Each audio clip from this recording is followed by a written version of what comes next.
The good news is that the social justice activists within the entertainment industry, at least the ones on forums, the people buying stuff, are starting to dwindle. I can't find them in most places unless you go to Reset Era or some publication like Polygon and you go into those forums. But even then, like I see the ones on Polygon just starting to be a little bit more normal than they used to be 2 years ago. But eventually you get to find one. You get to find one and you show them the evidence of what you're saying, and they're like that guy from Westworld that's like, this doesn't look like anything to me.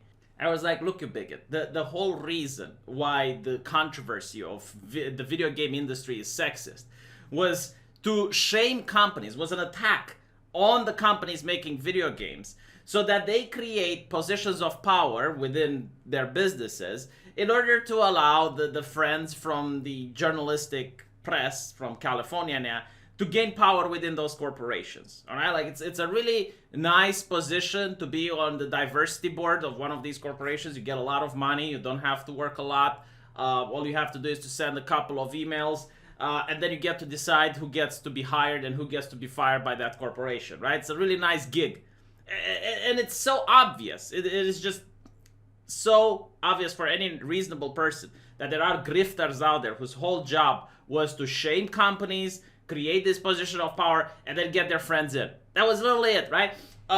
So I showed them that the idea of representation is bullshit, which is the idea that if you have more people of color or more women in your video game, all of a sudden it's going to sell more, because women do not want to play a game with a male character. They think it's icky. You know, people of color don't want to play a game with a white character. They think that's oppressive or something.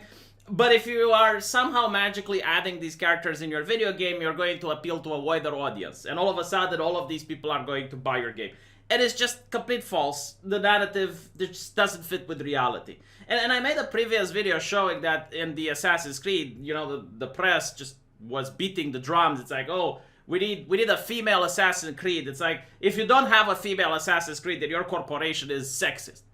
Who is sexist, by the way? Like the artists that make the game, the screenwriters, the art, all of them. All of them are sexist. They clearly need to change. Perfect, right? So when they do that, people that play Assassin's Creed, they don't play the female character. Overwhelmingly, the amount of the people that play the male character. And I showed this evidence, to one of these marionette men that believe everything they read in the paper without like trying to analyze the situation on the ground. And they're like, no, that's just like one-off event. Like, you're full of shit. Okay, fine. Look at this one. Another statistic. Like, every single time you actually look at stats and you actually look at what the gaming community wants, it's clear that the journalists have no idea what they're talking about. So, Mass Effect 3, 82% of people play male Sheppard, and only 18% play the female Sheppard. And this probably doesn't take into account replays. Like, people who finished the game once and then just wanted to see how it's like to play with a female. It's absolutely clear that the journalists are absolutely clueless. First of all, they don't even separate the games by genres. They don't even want to admit that men prefer one type of genre, women prefer another type of genre. And from my personal experience, it seems that women prefer games that aren't violent. Like, they prefer games like Facebook games, phone book games, which is perfectly fine. I wouldn't want to change those games and alienate the audience. And again, like, this isn't 100% of women. It's just like the trend. And there is an entire science, an entire field of study that tries to follow these trends, which is called marketing. Because we don't live under a communist utopia where you market a product to human and everyone needs to use it. It doesn't work that way. It's the same with genres in books. It seems that women prefer romance novels, men prefer horror and fiction or whatever. Okay, fine. Let me explain to you how this works, alright? Because usually when I talk from my point of view, a lot of people listening to me, they start nodding their heads. They bob their heads and it's like, oh my god, V is right. How do I do this magic? How do I manage to have this magic where I don't have a study, I don't use taxpayer money in order to find like $100,000 worth of field expertise and study and people with lab coats in order to try to understand the world? I just talk from the heart. I talk about how I see things. And for some goddamn reason, a lot of people can relate with me. How does that work? How do I do this magic, huh? They should hire me. They should put me in a position of power because I can predict things without studies, huh? Okay, so here's how it works. Listen here, you bigot, alright? First of all, the idea that if a video gaming company or a video game doesn't have a male character doesn't mean it's sexist towards men. Just like if a video game doesn't have a female character doesn't mean it's sexist towards women. This is retardation at the highest level. It just means that that's the story they wanted to say, right? And first of all, in 2020, almost every single every single video game allows you to pick between male and female. So this is not even a conversation, all right? But when given the option, what do people prefer to play? And to answer this, it depends on the genre, and it depends whether or not the character is pleasing to behold.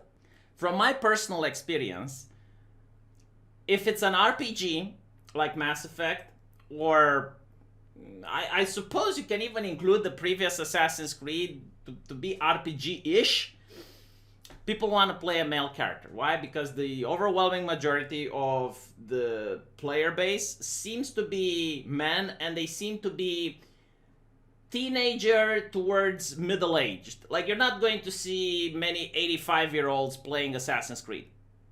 There might be a couple, I'm not saying there are, but like, if you look at the statistics, you look at the raw data, you look at the analytics, the biggest percentage, the biggest number, it's going to be men that are between the age bracket of, teenager all the way maybe to like the 30-ish. And these people, they are straight. So if the game offers romance abilities, they want to play a male character so they can romance the females. Right? This is why most people who play Mass Effect play a male character, because they want to get a little bit of that Talizora Vas Normandie. So that is why. Okay? Now, there's nothing wrong with having a female character. In fact, in RPGs, I more than highly recommend you have a female character over there as well, because it offers some really great replayability. And the problem that I would actually complain, and this is something that if a developer would do would increase the appeal of the game, and they would get more people to play it, is that I would like the choice between male and female to be more than a skin. To be more than, just like some cosmetic. It should have some direct implications in the game. For example, most of you who played Fallout 2, I don't know if you guys remember, but if you played a female character, you had the opportunity to get like 500 credits from very early on, and this was like quite a powerful boost, because you could sleep with some guys, and they would actually pay you for it. And there was another quest where you talked with the slaver in order to try to free someone, and if you had sex with the slaver, you got the option to get a discount. But this is interesting, right? Because it offers some moral choice. I, as a male character playing a female avatar, felt very uncomfortable doing these things, even from a min-maxing perspective and trying to analyze the game from how to play it properly and getting the best advantage. Having sex would have been highly recommended, but again, it felt icky, it felt gross. So, it gave people, the player, that really interesting choice. And then as you play through the game, there were, I believe in New Reno, it was a town, and you could join a mafia gang, but if you're a woman, there was this mafia gang of misogynists that didn't allow women in. And that's really cool, right? Like, it had these things within the game that genuinely mattered whether you play male or female, and I love that. I love that, and unfortunately, I do not see this happening in any modern video game. But, with that said,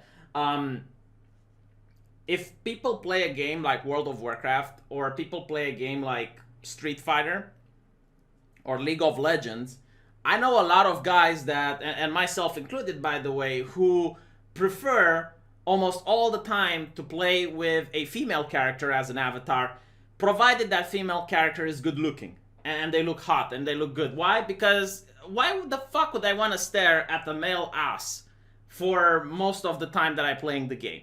Right? Like, I would rather prefer seeing a beautiful woman on screen. It doesn't have to even be extraordinarily sexy, but at least beautiful to behold. At least, something that doesn't scar my retina. So, like, unlike The Last of Us 2, where, like, Jesus fucking Christ, I'm wondering, like, do I need eye surgery after that? People will prefer, and most men will prefer playing with a female character. I don't know if it's the same for women. I pretty much think that it might be, like, some women would like to have a male character as an avatar if he's good looking.